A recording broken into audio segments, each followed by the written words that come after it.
Selamat sore Pak Menko, selamat datang di ruang konferensi pers Media Center G20. Dan selamat sore juga untuk teman-teman media yang sudah hadir.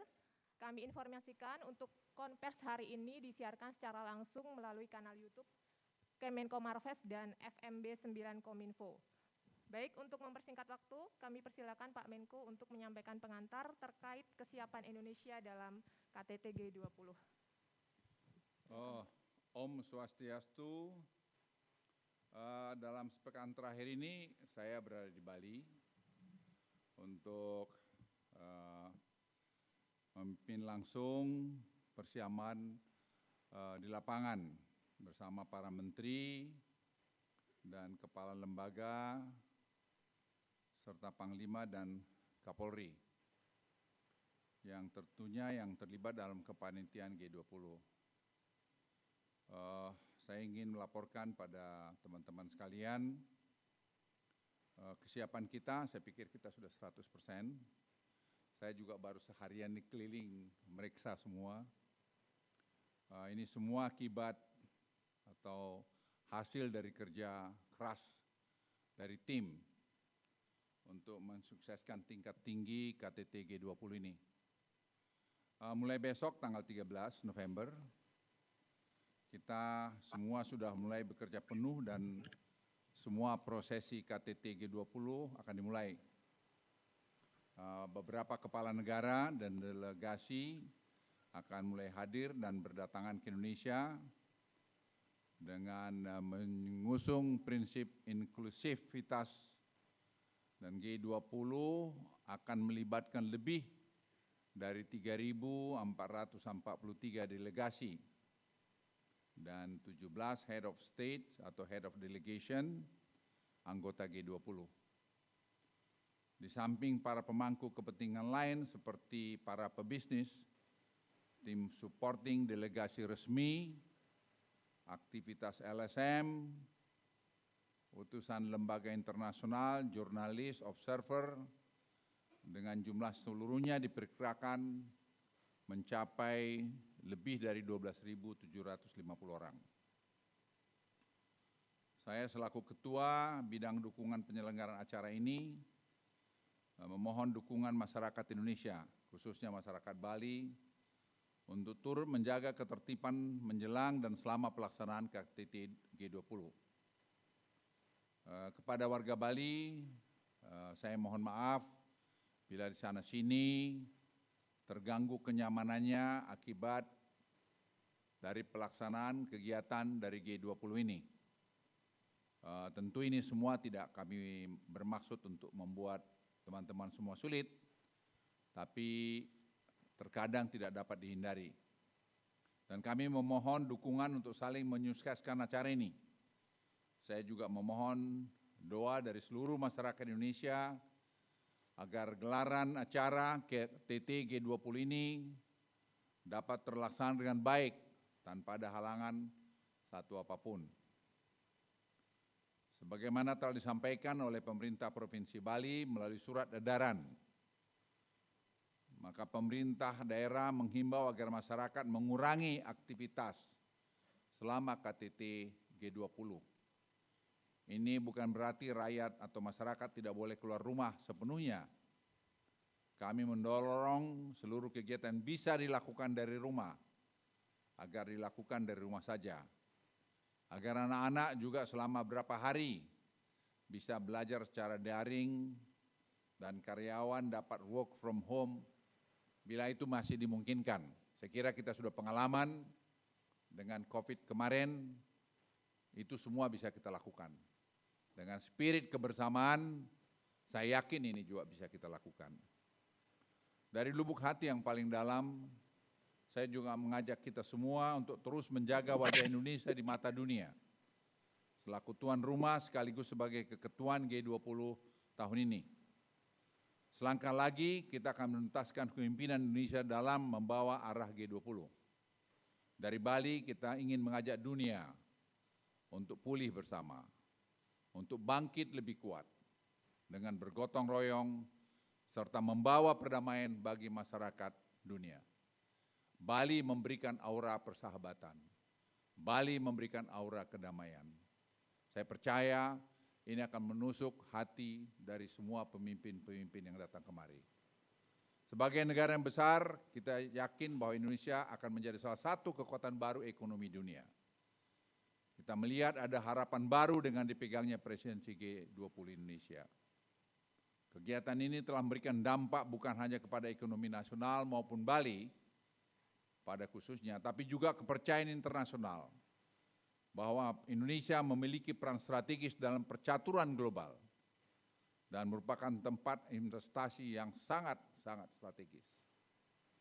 Ini terlihat dari banyaknya permintaan untuk bilateral dengan Presiden Joko Widodo dan permintaan juga Presiden Joko Widodo untuk mengatur pertemuan-pertemuan bilateral. Penyelenggaraan KTT G20 akan memberikan banyak manfaat bagi Indonesia. Diperkirakan kontribusi G20 mencapai 533 juta dolar atau sekitar 7,5 triliun rupiah terhadap produk domestik bruto Indonesia pada tahun 2022. Sebagian besar akan berputar di Bali. Kita tahu selama pandemi kemarin Bali sangat menderita. Sekarang kita berharap ini bisa mengobati luka yang begitu dalam di Bali selama 2 tahun yang lalu.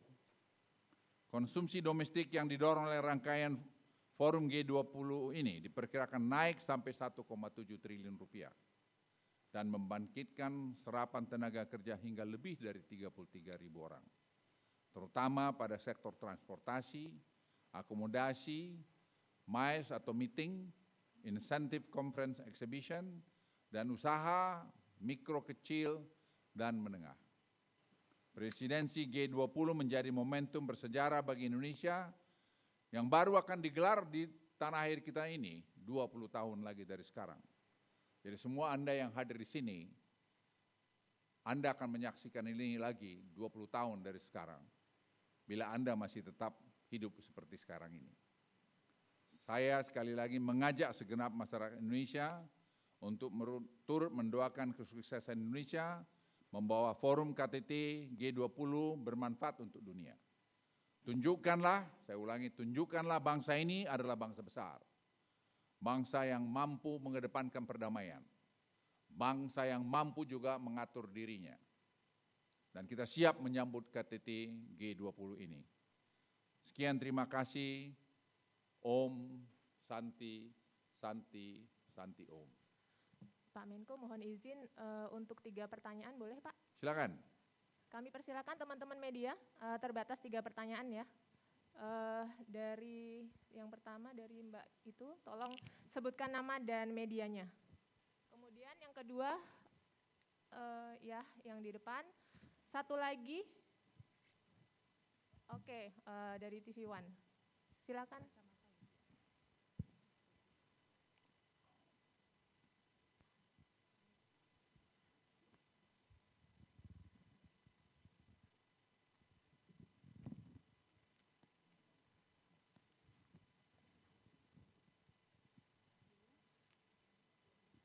Selamat sore Pak Menteri, saya Gracia dari kantor Berita Antara.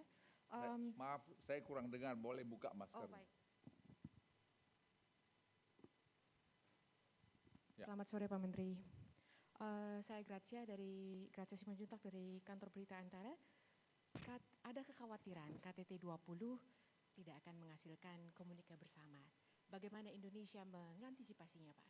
Tidak melahirkan apa? Tidak akan menghasilkan komunika bersama. Bagaimana Indonesia sebenarnya kalau kita lihat jujur, belum pernah saya kira G20 situasi dunia sekompleks sekarang ini.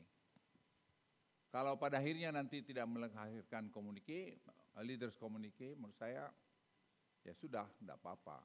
Tapi banyak hal, saya kira saya defend lebih dari 361 titik yang kita hasilkan. Berbagai macam, dan itu billion of dollars, kalau dihitung dari segi ekonomian. Baik itu dalam bidang kesehatan, maupun dalam bidang decarbonization, banyak hal lain yang bisa kita capai. Misalnya juga membangun kerjasama mangrove restoration, banyak area lain yang saya kira kita cover di sini. Jadi saya melihat ya leaders communicate itu sangat penting, tetapi lebih penting lagi yang konkret yang kita bisa lihat hasilnya dari pertemuan negara-negara anggota G20 ini. Ya, kita masih berharap ada beberapa waktu ke depan mungkin ada komunikasi yang bisa keluar, tapi kalau tidak ya itulah keadaannya. Tapi paling tidak selama pertemuan ini kita bisa membuat suasana itu lebih baik. Silakan. Terima kasih, Pak. Sore Pak Menteri, nama saya Jessica dari televisi Al Jazeera.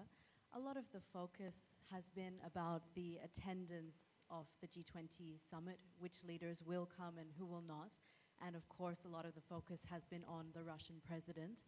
In your opinion, does the absence of him and some other leaders hamper the summit in any way, or indeed could it be seen as potentially beneficial? Thank you. Well, I think there are 17 leaders going to be here tomorrow night, I think, begin. 3 leaders couldn't come. Number one is President Putin, because he has domestic issue to settle. Number 2, I think Brazil president, I think just election. They couldn't come, because of transition.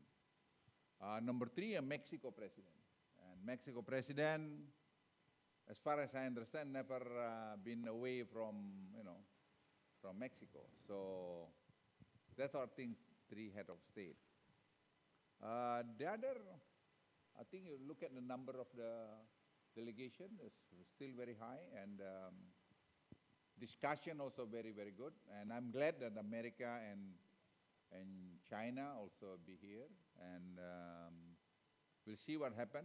Hopefully, going to see something happen during their presence in Bali.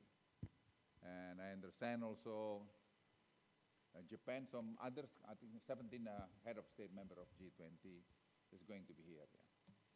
Thank you. Oke. Yeah, please. Oke Pak, saya Yasin dari TV One. Pak Menko, yang pertama Pak, untuk pertemuan bilateral yang sudah diminta sama negara lain, itu kan katanya ada sekitar 17 semuanya minta itu Pak. Nanti untuk pertemuan bilateral dengan Presiden Jokowi yang diminta, itu seperti apa? Apakah Pak Presiden sudah mengakomodir semuanya 17 itu Pak dengan waktu yang sangat singkat? Dan apakah nanti di dalamnya itu Pak akan ada pembicaraan sehingga nantinya Pak Jokowi ini bisa mengajak adanya leader komunika, jadi istilahnya apa ya, strategi untuk ngomong antara 4 mata. Kemudian yang kedua Pak, untuk kegiatan yang outdoor yang rencananya ada di GWK kemudian Mangrove, itu untuk tingkat pengamannya seperti apa Pak? Dan apa betul juga rencananya akan ada para kepala negara ini bersepeda bersama itu Pak? Terima kasih Pak. Saya jawab dari belakang, yang bersepeda bersama saya belum dengar, baru dengar ini. Kalau GWK saya kira sampai hari ini semua hadir, dan kemarin waktu gladi kotor saya lihat sangat spektakuler. Saya kira siapapun yang akan melihat itu ya akan melihat sesuatu yang luar biasa dan merefleksikan bahwa ekonomi kita sangat baik. Jadi pertunjukan itu diatur secara sangat profesional oleh orang Indonesia. Tadi mengenai apa yang sebelumnya?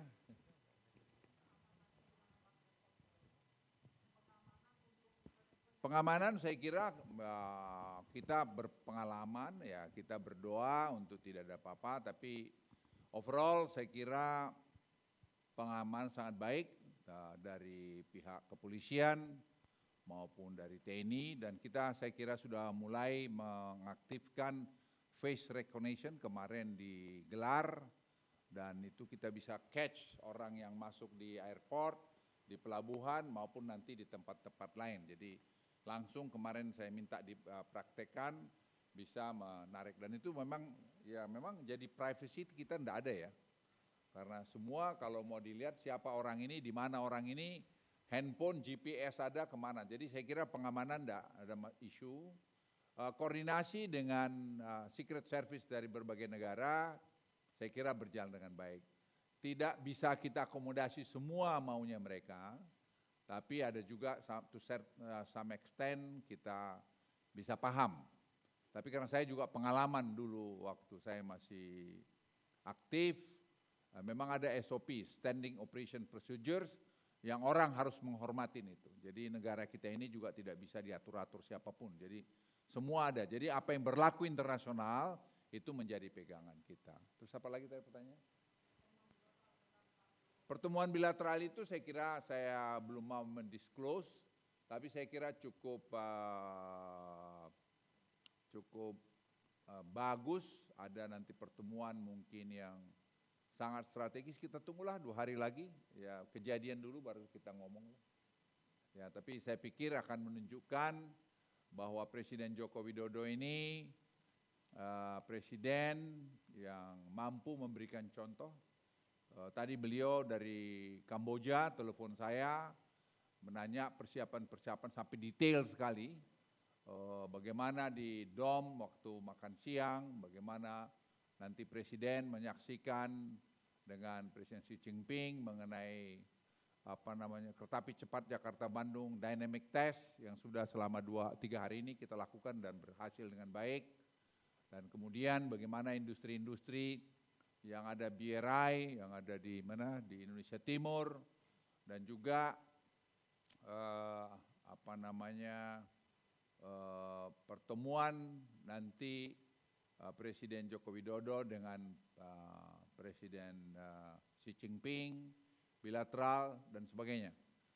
Overall saya kira persiapan-persiapannya saya lapor tadi Presiden, ya saya bilang 100%, nanti terlalu tidak pas tapi 99% lah sudah siap. Jadi by tomorrow ya kita bisa klaim sudah 100% ya siap.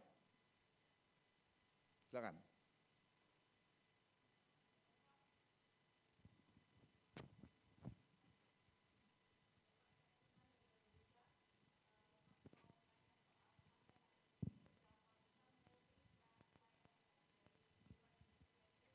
Apanya pelayanan?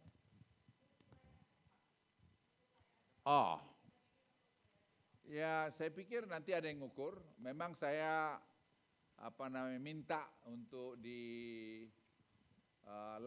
itu, tapi sampai hari ini saya belum tahu. Tapi saya pikir dari yang saya lihat media, Anda kan media, jadi ya sampaikanlah yang benar mengenai negaramu ini, kan negaramu ini. Kamu yang masih muda-muda, saya kan udah tua. Jadi apa yang kalian buat ini ya dampaknya kan kalian. Saya hanya mentoring aja. Ya saya pikir sangat banyak karena ya semua yang interview saya baik dari BBC maupun dari New York Times atau dari mana lagi banyak itu, semua mengapresiasi ekonomi kita dan mengapresiasi leadership Presiden Joko Widodo. Dan tadi dari berbagai delegasi yang datang meninjau, saya iseng tanya juga, seperti dari Itali, dari mana-mana. Mereka bilang, ya I cannot say with my we admire so much this preparation. Kayak gitulah. Jadi ya, kita lihatlah sampai nanti tanggal berapa? Tanggal 16 sore atau 17 pagi. We are very confident about this and we are preparing the best we can do it. Ya. Silakan. Baik Pak, mungkin karena keterbatasan waktu kita cukupkan Pak. Oke, terima kasih. Saya mohon doa Anda semua dan banggalah kau jadi orang Indonesia. Terima kasih. Terima kasih Pak Menko.